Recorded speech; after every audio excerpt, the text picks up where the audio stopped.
बेसपुर teacher association की जानिब से सिंध हाई कोर्ट में दायर करदा पटिशन CP 3430/2020 की इंतहाई अहम समाअत हुई, जिसमें मौजूद अदालत के जज ने 20 सितंबर 2022 के जवाब तलबी पर बजाते खुद पेश होकर एडमिनिस्ट्रेटर बल्दिया वस्ती ताहा सलीम के जमा कराए गए जवाबात पर मुख्तलिफ एतराज़ात लगाकर मुस्तरद कर दिया। दौरान समाअत मौजूद जजेस ने की जानिब से पूछे गए सवाल के आया पटिशन में मौजूद पटिशनर के मुतालबात जो कि एडहॉक इंक्रीमेंट, 6 साल के दौरान एडहॉक इंक्रीमेंट के बकायाजात, 2010 से टाइम स्केल के निफाज, रिटायर्ड मुलाजमीन के बकायाजात और पेंशन के उजरा और ग्रुप इंश्योरेंस की अदायगी जैसे मुतालबात क्या हकीकत पर मबनी है, जिस पर बल्दिया वस्ती के वकील ने मुस्बत अंदाज में जवाब देते हुए भरी अदालत में एतराफ़ किया कि पटिशनर की जानिब से किया गया एक एक मुतालबा जायज़ और हक बजानिब है, लेकिन इसके साथ ही उन्होंने 2 साल पुराना फंड्स और उसकी कमी का भी बयान दोहराया। इस बयान के दौरान ही दोनों जजेस साहिबान ने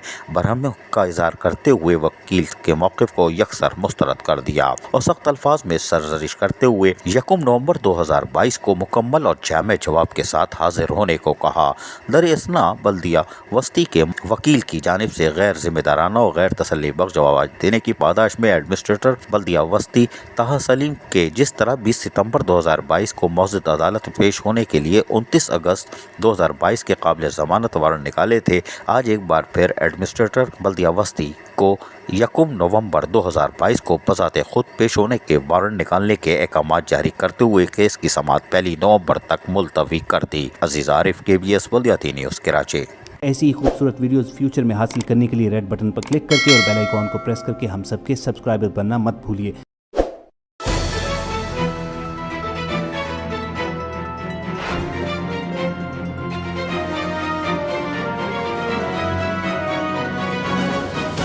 KBS बल्दियाती न्यूज़।